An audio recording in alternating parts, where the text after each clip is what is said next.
Frankenstein, de Mary Shelley, narrado por Josman Pinram, parte 9 de 27, volumen 1, capítulo 5. Una desapacible noche de noviembre, contemplé el final de mis esfuerzos.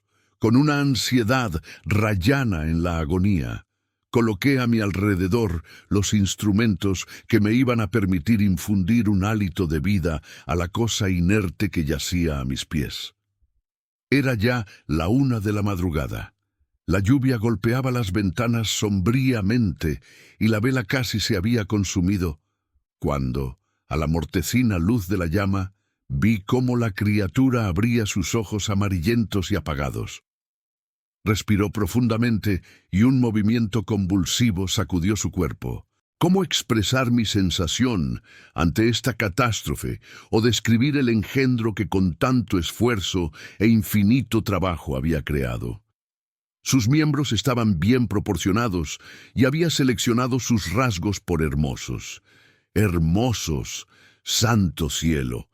Su piel amarillenta apenas se ocultaba el entramado de músculos y arterias. Tenía el pelo negro, largo y lustroso, los dientes blanquísimos, pero todo ello no hacía más que resaltar el horrible contraste con sus ojos acuosos, que parecían casi del mismo color que las pálidas órbitas en las que se hundían, el rostro arrugado y los finos y negruzcos labios. Las alteraciones de la vida no son ni mucho menos tantas como las de los sentimientos humanos. Durante casi 2 años había trabajado infatigablemente con el único propósito de infundir vida en un cuerpo inerte. Para ello me había privado de descanso y de salud. Lo había deseado con un fervor que sobrepasaba con mucho la moderación. Pero ahora que lo había conseguido, la hermosura del sueño se desvanecía y la repugnancia y el horror me embargaban. Incapaz de soportar la visión del ser que había creado, salí precipitadamente de la estancia. Ya en mi dormitorio, paseé por la habitación sin lograr conciliar el sueño.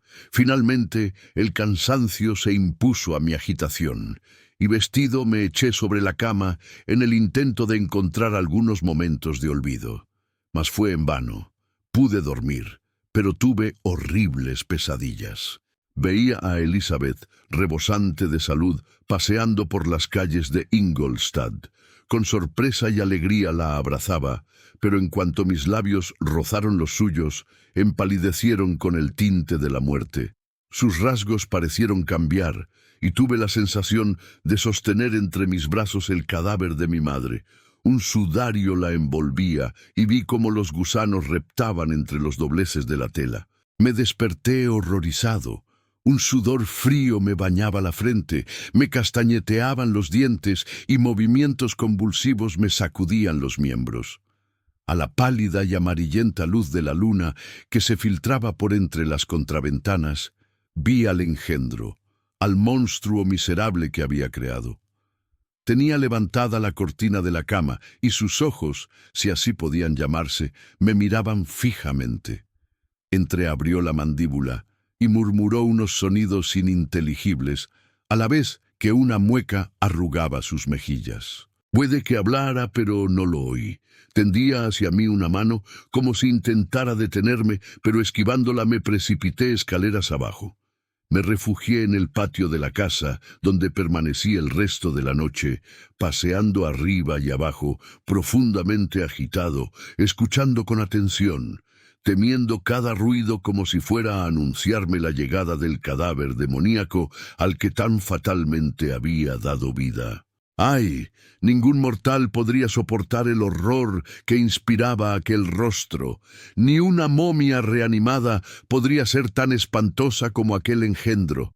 Lo había observado cuando aún estaba incompleto, y ya entonces era repugnante.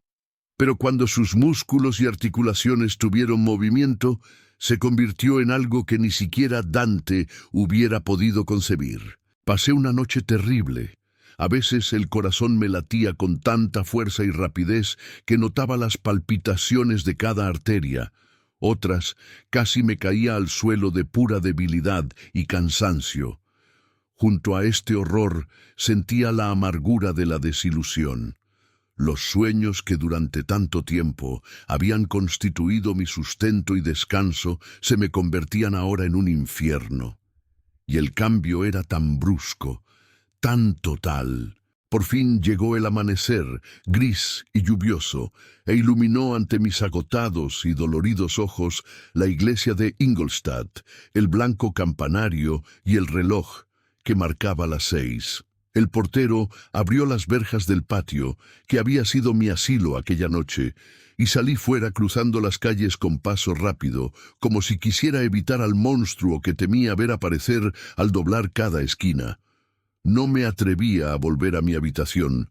Me sentía empujado a seguir adelante, pese a que me empapaba la lluvia que, a raudales, enviaba un cielo oscuro e inhóspito. Seguí caminando así largo tiempo, intentando aliviar con el ejercicio el peso que oprimía mi espíritu.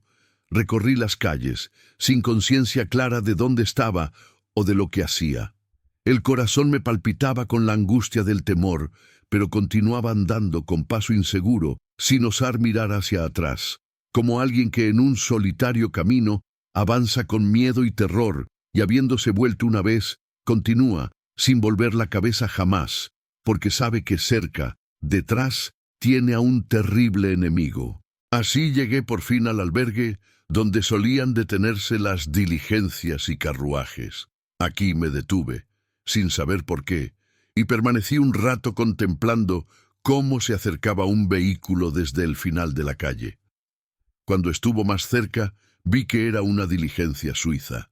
Paró delante de mí, y al abrirse la puerta, reconocí a Henry Clerval, que, al verme, bajó enseguida.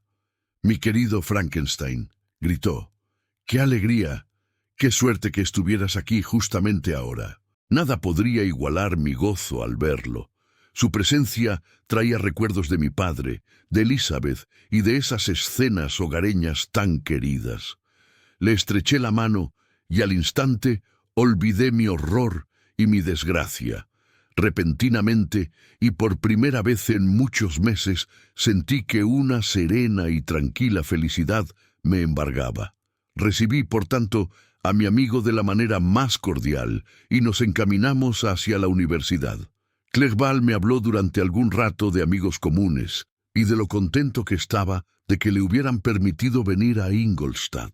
Puedes suponer lo difícil que me fue convencer a mi padre de que no es absolutamente imprescindible para un negociante el no saber nada más que contabilidad. En realidad, creo que aún tiene sus dudas, pues su eterna respuesta a mis incesantes súplicas era la misma que la del profesor holandés del vicario de Wakefield. Gano 10.000 florines anuales sin saber griego y como muy bien sin saber griego. Me hace muy feliz volver a verte, pero dime cómo están mis padres, mis hermanos y Elizabeth. Bien y contentos, aunque algo inquietos por la falta de noticias tuyas. Por cierto, que yo mismo pienso sermonearte un poco, pero, querido Frankenstein, continuó, deteniéndose de pronto y mirándome fijamente, no me había dado cuenta de tu mal aspecto.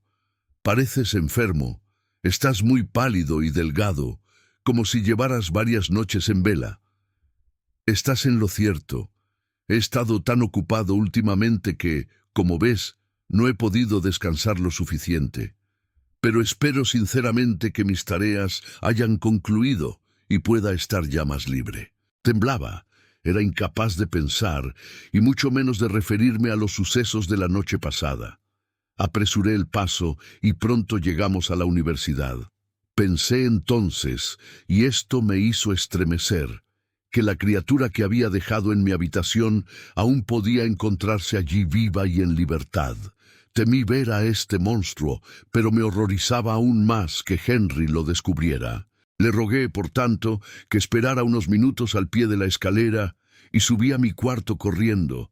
Con la mano ya en el picaporte, me detuve unos instantes para sobreponerme. Un escalofrío me recorrió el cuerpo.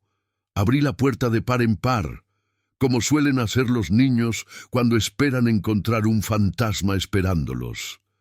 Pero no ocurrió nada. Entré temerosamente. La habitación estaba vacía. Mi dormitorio también se encontraba libre de su horrendo huésped. Apenas si podía creer semejante suerte. Cuando me hube asegurado de que mi enemigo ciertamente había huido, bajé corriendo en busca de Clerval, dando saltos de alegría. Subimos a mi cuarto y el criado enseguida nos sirvió el desayuno, pero me costaba dominarme. No era júbilo lo único que me embargaba. Sentía que un hormigueo de aguda sensibilidad me recorría todo el cuerpo y el pecho me latía fuertemente.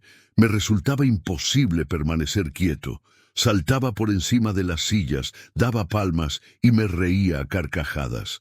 En un principio, Clerval atribuyó esta insólita alegría a su llegada, pero al observarme con mayor detención, percibió una inexplicable exaltación en mis ojos. Sorprendido y asustado ante mi alboroto irrefrenado y casi cruel, me dijo: «Dios santo, Víctor, ¿qué te sucede? No te rías así, estás enfermo. ¿Qué significa todo esto?»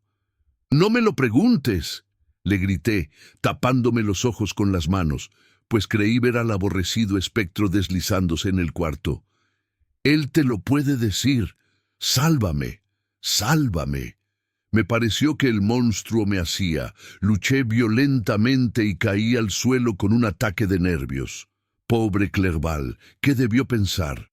El reencuentro, que esperaba con tanto placer, se tornaba de pronto en amargura. Pero yo no fui testigo de su dolor. Estaba inconsciente y no recobré el conocimiento hasta mucho más tarde. Fue este el principio de una fiebre nerviosa que me obligó a permanecer varios meses en cama. Durante todo ese tiempo, solo Henry me cuidó. Supe después que, debido a la avanzada edad de mi padre, lo impropio de un viaje tan largo y lo mucho que mi enfermedad afectaría a Elizabeth, Clerval les había ahorrado este pesar ocultándoles la gravedad de mi estado. Sabía que nadie me cuidaría con más cariño y desvelo que él, y convencido de mi mejoría, no dudaba de que, lejos de obrar mal, realizaba para con ellos la acción más bondadosa. Pero mi enfermedad era muy grave, y solo los constantes e ilimitados cuidados de mi amigo me devolvieron la vida. Tenía siempre ante los ojos la imagen del monstruo al que había dotado de vida, y deliraba constantemente sobre él. Sin duda, mis palabras sorprendieron a Henry. En un principio, las tomó por divagaciones de mi mente trastornada, pero la insistencia con que recurría al mismo tema le convenció de que mi enfermedad se debía a algún suceso insólito y terrible. Muy poco a poco, y con numerosas recaídas que inquietaban y apenaban a mi amigo, me repuse.